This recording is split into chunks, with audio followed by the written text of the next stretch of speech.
چھٹی فضیلت رسول اللہ صلی اللہ علیہ وآلہ وسلم نے جو بیان کی ہے، جس کی طرف میں ابھی اشارہ تو کر چکا ہوں، آپ اگر خود نہیں پڑھے ہوئے سننے میں کیا حرج ہے؟ گاڑی کے اندر آپ بیٹھے ہیں، ایک چھوٹا سا میموری کارڈ، اس میں کتنے قراء کی تلاوتیں آ سکتی ہیں۔ یو ایس بی میں آپ کیا کچھ نہیں ڈال سکتے، فرق صرف یہ ہے یہ دل تازہ ہو۔ آپ اسی بٹن کو تھوڑا سا موو کرتے ہیں تو موسیقی سننے والے بھی تو ایسے ہی کرتے ہیں۔ اگر آپ وہاں یہ لگا کے گاڑی میں بیٹھتے ہی پہلا کام یہ ہو قرآن کی تلاوت سننی ہے، کیا حرج ہو؟ حدیث کے الفاظ ہیں، من استمع الى آیة من کتاب اللہ تعالی کتبت له حسنة مضاعفة كتب له حسنة مضاعفة ومن تلاها كانت له نورا يوم القيامة۔ قرآن مجید کی ایک آیت جو سنتا ہے اس کے لیے اضافہ کی ہوئی نیکی لکھ دی جاتی ہے، اور جو اس کی تلاوت کرتا ہے تو ایک آیت قیامت کے دن اس کے لیے نور کا باعث بن جائے گی۔ رسول اکرم صلی اللہ علیہ وآلہ وسلم نے چھٹی فضیلت یہ بیان کی ہے کہ قرآن مجید سے تعلق جتنا زیادہ ہو اتنی اللہ ذو الجلال سے بلندی سے نوازتے ہیں اور رفعت سے نوازتے ہیں۔ ان اللہ یرفع بهذا الكتاب اقواما ویضع به آخرین۔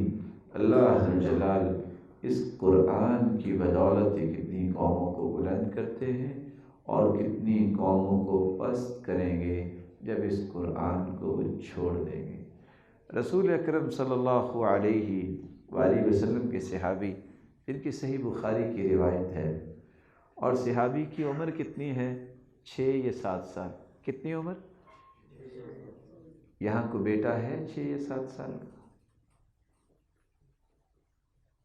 6 یا 7 سال، اور اللہ عز و جلال کے پیارے پیغمبر کے زمانے میں یہ امام بنایا گیا۔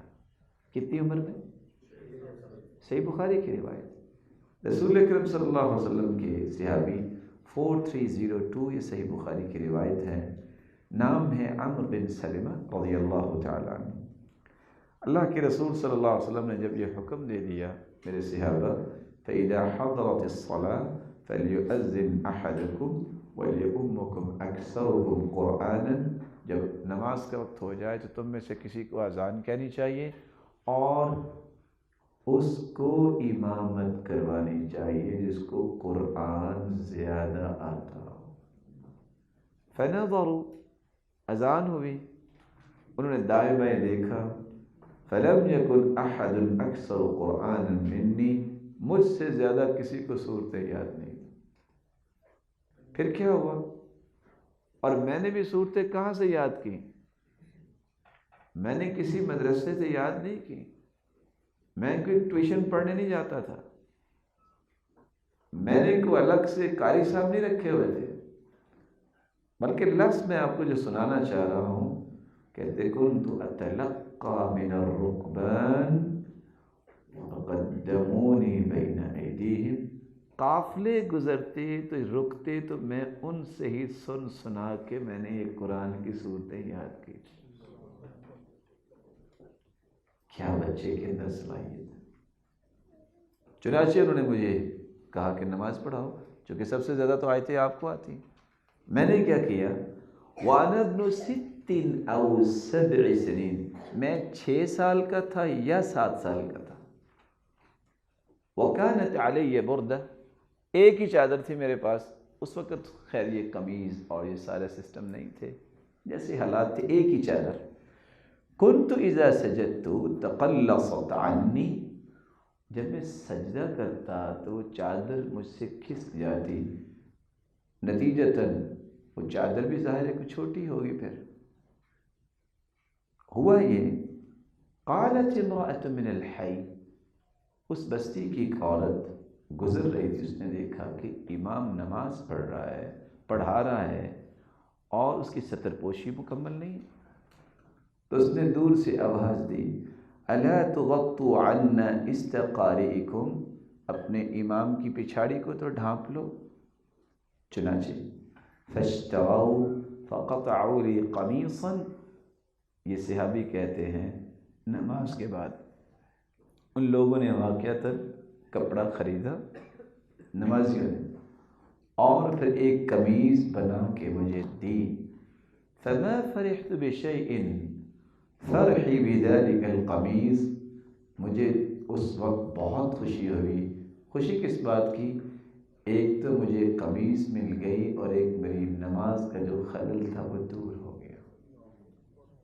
کتنے سال کا بچہ؟ 6 یا 7 سال کا. اور یاد اس نے کہاں سے کیا قرآن؟ آج تو اتنے مواقع ہیں قرآن یاد کرنے کے. یعنی آپ دنیا کے کسی بھی سسٹم کے ساتھ آپ کا تعلق نہیں ہے، لیکن آپ ہیں تو مسلمان نا، اللہ کے پیارے مومن تو ہیں نا. آپ مسجد بھی جاتے ہیں.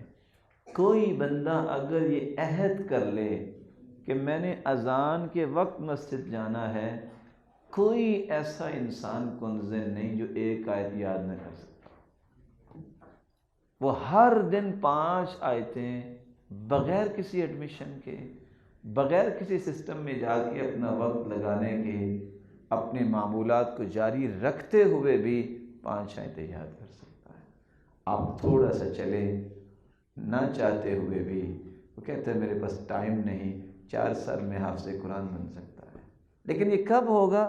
جب انسان کا شعور یہ ہوگا کہ میں وہ اجر لینا چاہتا ہوں، وہ انعام لینا چاہتا ہوں جو اللہ کے رسول نے بیان کر دیا کہ صفیں لگی ہوں گی انسانوں کی اور فرشتوں کی، انبیاء کی، اولیاء کی. اللہ فرمائیں گے میرے بندے آ جاؤ، اب خاکی صفوں کو چھوڑ دو، تمہیں آج کھڑا ہونا ہے تو نورانی صفوں میں جبریل امین کے ساتھ کھڑے ہونا ہے. اس اجر کو پانے کے لیے، اس عظمت کو پانے کے لیے انسان کو یہ وقت نکالنا چاہیے. اور ساتویں فضیلت رسول اکرم صلی اللہ علیہ وسلم نے جو بیان کی ہے، صحیح الجامع کی روایت ہے، اوصیک بتقوی اللہ فإنہ رأس کل شیء. تقوی کو اختیار کرو، یہ ہر چیز کی اصل ہے. فإنہ رأس کل شیء وعلیک بالجہاد فإنہ رہبانیۃ الاسلام. جہاد کو لازم پکڑو، یہ اسلام کی رہبانیت ہے. جہاد سے مراد کافر سے لڑائی کرنا. کب؟ جب حکمران وقت کہے آؤ اب وقت ہے اسلام کی سربلندی کا. کب؟ جب کافر حملہ آور ہو جائے. کب؟ جب آمنے سامنے مسلمانوں اور کافروں کی صفیں بنی ہیں. جہاد کا تعلق ہے کافروں کے ساتھ. مسلمانوں سے لڑائی کرنا فساد ہوتا ہے، یہ جہاد نہیں ہوتا. اور یہ اسلام کی رہبانیت ہے. فساد کو شریعت نے پروموٹ نہیں کیا. سب سے زیادہ اگر روکا ہے شریعت نے تو فساد سے روکا ہے.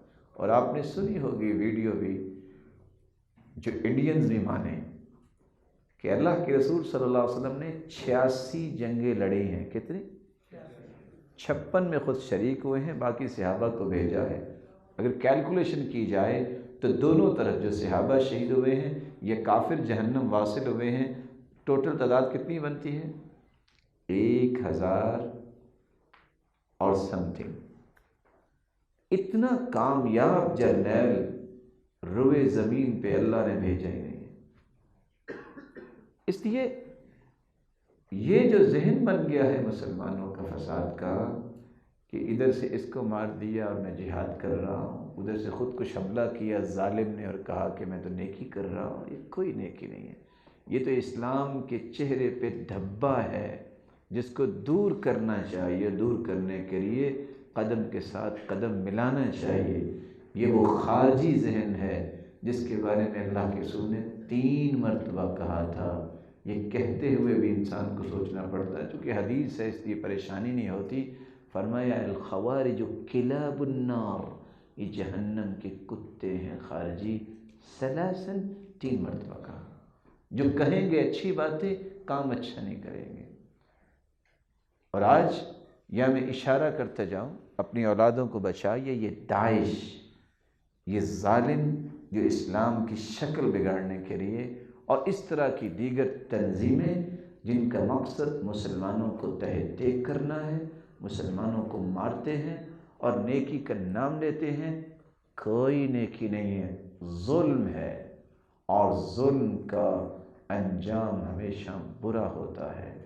اس اسلام کی نعمت کو یاد کیجئے جس نے یہ حکم دے دیا تم کافروں سے بھی لڑو، لا تقتلوا الصبیہ، میرے صحابہ بچوں کو نہیں مارنا، ولا امرأة، تم نے عورتوں کو نہیں مارنا، ولا الشیبہ، بوڑھے لوگوں کو نہ مارنا، جو اسلحہ پھینک دے، تلوار رکھ دے، تم نے اس کو بھی نہیں مارنا۔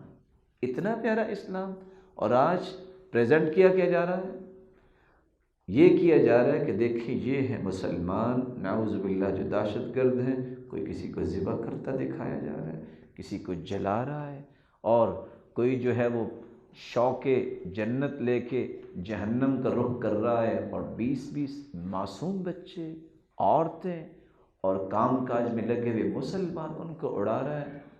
دین ان لوگوں سے بری ہے، اور یہ دین سے بری ہیں، ان کا دین اسلام سے کوئی تعلق نہیں ہے، نہ اللہ کے رسول کی تعلیمات ہیں اور نہ ہی یہ تعلیمات مسلمانوں نے سیکھی ہیں۔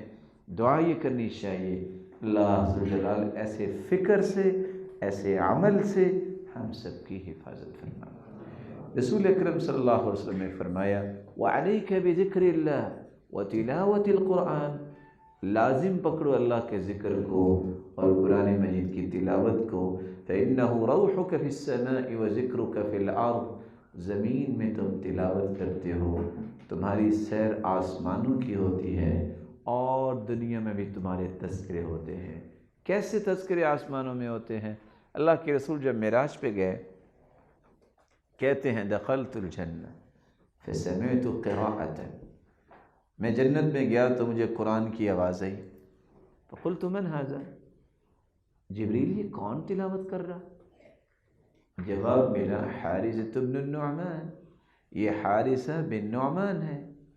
کہا وہ کون ہے؟ کہا کذالکم البر کذالکم البر وکان ابر الناس بأمی، یہ آپ کے صحابی ہیں جو روئے زمین میں سب سے زیادہ اپنی ماں کی خدمت کرنے والے ہیں، یہ زمین پہ بیٹھے قرآن پڑھتے ہیں، اس کی تلاوت کی لذت سے محظوظ جنتی ہو رہے ہیں۔ قرآن مجید کی تلاوت کو لازم کرو، اور یہ قرآن ہی سکھائے گا کہ والدین کی خدمت اور احترام کیسے کرنا ہے۔ رسول اکرم صلی اللہ علیہ وسلم نے 8ویں بات یہ بیان کی ہے، قرآن مجید بہترین سفارشی ہے۔ اقرأوا القرآن فإنه يأتي يوم القيامة شفيعا لأصحابه، قرآن مجید کو پڑھا کرو، یہ قرآن سفارشی ہے قیامت کے دن، اور یہ سفارش کرے گا اور اس کی سفارش کو قبول کیا جائے گا۔ دوسری روایت کے الفاظ ہیں القرآن شافع مشفع وماحل مصدق، قرآن سفارش کرے گا اور اس کی سفارش کو قبول کیا جائے گا۔ اور فرمایا من جعلہ امامہ قادہ الی الجنہ ومن جعلہ خلفہ ساقہ الی النار، جو قرآن کو مقدم کرے گا، جو قرآن کو اپنی زندگی کے ہر معاملے میں مقدم کرے گا، یہ قرآن اس کے آگے آگے ہوگا اور اس کو جنت کی طرف لے جائے گا، اور اس نے اس کو پسے پش ڈال دیا اس کی تعلیمات کو، تو قرآن ساقہ الی النار، اسے گھسیٹتے ہوئے جہنم لے جائے گا۔ رسول اکرم صلی اللہ علیہ وآلہ وسلم نے 9ویں فضیلت یہ بیان کی ہے کہ اگر قابل رشک کوئی ہستی دنیا میں ہے تو 2 ہے، لا حسد الا فی اثنتین، رجل آتاہ اللہ القرآن فهو یقوم به آناء اللیل وآناء النہار، جس کو اللہ نے قرآن کی نعمت سے نوازا ہے وہ دن رات قرآن پڑھتا ہے۔ ورجل آتاہ اللہ مالا فهو ينفق منه آناء اللیل وآناء النہار، اور دوسرا وہ انسان قابل رشک ہے جس کو اللہ نے مال دیا، دن رات وہ رب کی رضا کے لیے خرچ کرتا نظر آتا ہے۔ 10ویں بات، رسول اللہ صلی اللہ علیہ وآلہ وسلم نے فرمایا یجیء القرآن یوم القیامہ، قیامت کے دن قرآن آئے گا، فیقول یا رب حلہ، اے اللہ اس قاری قرآن کو زیور پہنائیے، فیلبس تاج الکرامہ، اور کرامت کا تاج اس کو پہنا دیا جائے گا، ثم یقول یا رب زدہ، پھر قرآن ہی کہے گا اللہ کچھ اور انعام دیجیے، فیلبس حلۃ الکرامہ، جنت کی خلعت فاخرہ پہنائی جائے گی، ثم یقول یا رب ارض عنہ، اے اللہ اس سے راضی ہو جائیے، فیرضى عنہ، اللہ راضی ہو جائیں گے، فیقول اقرأ وارقى ویزاد بکل آیۃ حسنہ، اللہ فرمائیں گے میں راضی ہو گیا، چلو پھر اب قرآن پڑھنا شروع کرو اور جنت کی سیڑھیاں بھی چڑھنا شروع کرو۔